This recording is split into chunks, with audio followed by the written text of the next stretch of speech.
Hi, in front of me is Realme 7i, and today I would like to show you how you can set up an alarm clock on this device. First of all, go into clock. Now tap on alarm at the top left corner if it's not already on, and tap on the plus icon at the top right corner. Over here you can set up an hour, and when you're done, click on ring once or custom.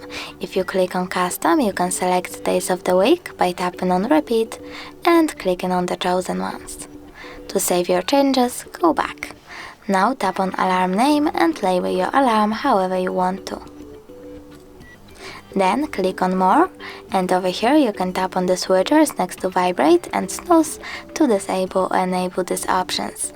Now click on ringtone, tap allow, and over here you can pick one of these melodies as your alarm sound by tapping on the chosen one, or click select from files and tap allow.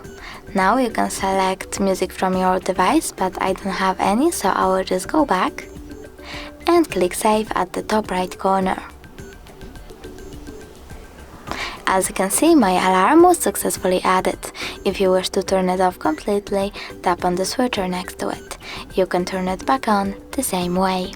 Thanks so much for watching. If you enjoyed this video, smash that like button, comment, and don't forget to subscribe. Bye!